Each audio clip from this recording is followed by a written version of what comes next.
So let's look at our digital economy as a country. Where are we? Where have we gotten to? You look at the likes of Denmark, US, UK, and they're doing great things. We're all worried about this AI thing, where we'll get to that point. But as a country, we have challenges with access, with cost, infrastructure, all that. Where are we? Well, look, I think it's not a case of where we are, but I think it's a case of where do we go from here.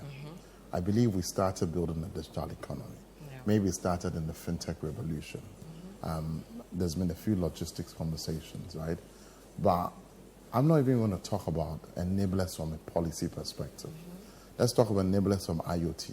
Okay. And break the words. What is IoT? IoT is Internet of Things. Our ability to leverage the internet to get these billions of activities to happen. At the cusp of cost going down of IoT equipment, it's even going to be much cheaper for this digital economy to lift up. Yeah. We are at the point in our market, Ghana specifically, where I think the enabling conversation is availability of IoT platforms. Yeah. I think MTN has done a wonderful job. I mean, respectfully, you've got to give credit where it's due. MTN has done a wonderful job. Vodafone did some part of it. They're still on that journey. Then we need to also start to look at the likes of fulfillment, because you cannot have a digital economy without fulfillment. You're probably wondering what is fulfillment. Fulfillment is the reason why you're able to buy on Amazon and you receive your goods, because the back end is that infrastructure, which includes human beings and logistics to bring it to your doorstep, right? So if you look at fulfillment, Global came into our market, they did a wonderful job on fulfillment. It will be great that local entities that also understand the local economy would also come up with fulfillment platforms to join what Global has done. It will be good that we have a certain nationalistic pride that says that for the first time, we're also going to lift local companies up and give them those opportunities and then teach them that efficiency to get to the destination, right? I also think that some of the enabling conversations is the fact that we desperately need to redefine what's a startup. And I'll tell you why I'm saying that. Our parts of the world, you can't even get a bank loan, let alone get private equity support to you. But if we start to redefine the startup conversation, then maybe even banks would start to look at startups differently and therefore give them that handholding to support them so that they have the resources to support the infrastructure. You understand? So I think from a digital economy perspective, where are we going is a conversation. Okay. Because we've done something. Clearly we've done something. Then I think also maybe, and I'm talking to private sector, not even government, maybe the schools need to start embracing entrepreneurship 101 so that we start to teach. I have a very good friend. She spends a lot of her time on antique platforms, looking at different antiques. I didn't even know the world of antique was such an exciting thing. But there are antiques in Ghana. People offload furniture. People offload different things. These are marketplaces. Do you understand? That's why I started by, look at how they've reimagined the world. Uber.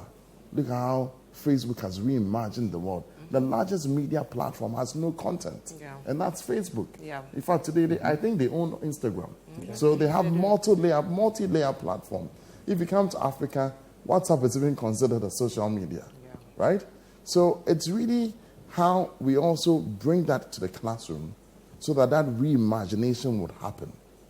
So you want us to move, go with it. Time is going. And I'm not even talking about government. I'm not talking about policy. Us. Just the private sector. So if you have a school and you can hear my voice, can you bring entrepreneurship 101 into this conversation from a digital economy perspective?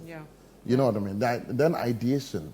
How do we start to take ideation so serious that when people have ideas, we don't just brush it aside. But then we say, look, how do we make manifest this? So I think it's really where we're going from this journey we've come to. Okay, let me bring you Benedict in. Where we're going, you guys have done great with the mobile money thing. Great infrastructure you're developing across and all that.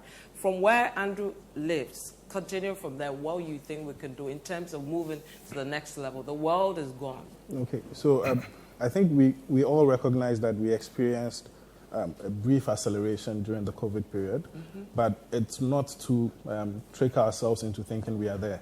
There's still a lot of work to be done. There are components of the digital economy that are still in the infantry stage, and then others are far advanced. So, for example, the trust ecosystem, that loans issue, getting people facilities, we are just turning the curve on getting digital addresses. So that contributes to allowing people to access those kind of facilities. Other things like maybe security and building the necessary infrastructure that make people trust the digital economy. And then you move into educating people on how to transition into full digital adoption. But where we are is on a fast pace, and I believe we need to keep driving it and not fall behind. The world has advanced, but in the context of Africa, I think we are doing quite well, but there's still some work to be done. In the space of MTN, like he mentioned WhatsApp, we have a social media, not a social media, a super app that has about 2 million subscribers. From that base, what can be done for those people, their transactions over the internet, all their interactions with retail and logistics, services. Largely, I think retail has done well when it comes to the digital economy, but there are still a lot of services that need to come on board. We are not going to deceive ourselves into thinking we are there. The journey is still long, and we still need to accelerate to get there. Okay, let's look at the banking side in terms of inroads made. What are we seeing for our country? I think the banks have acknowledged that the digital economy is the way to go. In my earlier submission, I did mention the brick and mortar versus the online space. You would realize that almost all the banks, if not all actually, in Ghana do have some form of a digital solution out there for customers. They've acknowledged the fact that the economy is changing and they need to also change accordingly. From an ABSA perspective, we've acknowledged this in partnership with almost all the players here, or panelists here. We've changed solutions that basically help the ecosystem, and that's the way we believe we can grow. Leveraging on the partnerships, co-creating solutions, coming up with smart ways of working, I think is the way to go. And from a banking perspective, that's the way we've acknowledged that digital economy is come to stay, and we're moving accordingly. Okay, Franklin. Interesting conversation. I would have loved to start from what framework allows us to have a digital economy in the first place. I think to have a digital economy, as we talk about in our book, you have to start with the basic level of skills. Then assess where we are with skills as a country. And we've done something. There's still room for improvement. Then there's a layer called infrastructure, which is key. Storage. Where are we? Yeah. Most of the storage platforms at the moment are foreign-owned. I think it would be nice if they are locally owned by Ghanaians just like us, because that is a game changer in that space. Are we finding it challenging to have the Ghanaians take over that? Yes, because the finance required, the money required, the funding required is quite high. Okay. And if you're a billionaire, it's not easy to be a Ghanaian. Because if you want to build a heavy data center, you're talking millions of 100 million, 200, 300 million, depending on the size. And I think it's a good opportunity for us to play with our local banks, Barclays, if you're hearing us. So the capital is quite on the high side. Exactly. And we need to get in, and we need to get in now, because if we don't, we lose. And I think the partnerships with MTN and some of the local players. Then we talk about connectivity. Whether we like it or not, the players change in connectivity. We need to go satellite to be able to lower the cost. So we have to pray Elon Musk into submission and become a Ghanaian. Make sure he has But that is not happening. We can pray in this country, so everything is possible. So I take that seriously. And then another thing we also need to look at is the regulatory framework. For example, data sovereignty and data privacy rules need to be enforced to allow the Ghanaians to be able to save on the local platforms, because most of us will have phones here. The data is residing outside. And the ability to use that data resides with U.S. companies and the permissions also. I don't say U.S. alone. Some of them, TikTok is in China and all of these other things.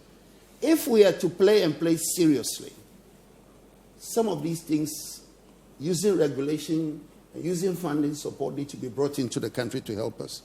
Then my colleague here talked about e-commerce enablement. We talked about fulfillment. That is a key area. We need to make sure we can use all these, In the UK, they can use drones, that kind of thing to drop something. I don't know what will happen in Ghana if you see a parcel coming. Somebody might just take it if it's not theirs. We have the likes of Zipline and things. Oh, I know. Working Blood, maybe they won't touch, but it's a nice. I've had things in my touch, actually. iPhone landing on top. The thing we used to have when we were kids. Catapult. Catapult. Absolutely. But all of these things are features of the digital economy that we need to allow to work in there. And then entrepreneurship. Now, I'm known in this country for entrepreneurship. It's my greatest passion. At Oracle, we did something called the Ghana Oracle Digital Enterprise Program, where we raise startups. So I've been having this conversation for about 5 years. I believe that Africa's greatest talent for startups are right here in Ghana. And I believe that when it comes to independence, Ghana was the first country to become independent in Africa. In the digital area, the digital entrepreneurs coming out of Africa will be the first and the finest. They just need the skills to enable. I mean, we're live, I don't want to mention names. But we really have some good startups in this country. They just need support. If you want $50,000 to support your business, you have to give them everything, including your grandmother's name, if you still remember it, that kind of thing. The banks need to change. We need venture capital. And to be able to help us, we need mentoring.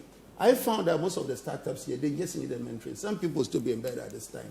You just need to call them to wake up to go and produce the goods and services. So we have a problem here, and we need to do it and do it well.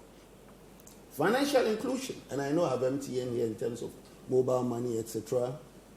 We need to make sure we spread the platforms across. People are using it, mobile money, and the other platforms as well. I need to give them credit for what they're doing. So there's a lot to discuss. But I think that one of the reasons why we wrote this book is that I've been having this conversation with Bernard since 2016. Yeah. There are no parameters. There's no framework for you to go and say that this is where you are. So one of the things we're doing as an extension to this book is to be able to measure as an index the maturity of a digital economy. Okay. For example, if you look at where we are as far as, if you read the book, as far as integration is concerned, we have done a lot in interoperability, and we can talk about it. But the other areas are porous. They are not working. If you get to databases, they are not working. They are not talking. There are certain hospitals that remain nameless. If you want to do a scan, it's easier to use your phone and pass it to the doctor. Yeah. And it's happening in Ghana right now, than to actually go through the proper MRI process for the doctor to access it through a laptop that is connected to their network. All of these things need to change. So I think it's about time we had a serious conversation. And back to your team, reimagining the digital economy. How do we correct this? The porosity we are seeing, everything all over the place. Because we are building it like village houses. That's how we've done things. There's no framework. There's no plan. The digital economy has to be architected. That's the point of the book. We have to be deliberate. Absolutely. I actually want to take a quick departure from everybody's platform. Yeah. Let's go into a free-form conversation, right? So, and that's why I didn't want to touch regulation initially, right? I think that, I agree with it, Franklin. We need frameworks. We need social contracts. Social contract if it's AI. We need social contract if it's a certain type of behaviors that will drive a certain conversation. But the first thing we need is for the first time as a country to say it's not going to be partisan. It's not going to be alignment to a certain party or certain people or persons. And just put the right caliber of people on the table and let's say we're going to think through first, come up with discussion papers and open it up and get ecosystems involved. Do you see what I'm saying? Yeah. That's the first layer. Otherwise, I can tell you we're building a digital economy framework.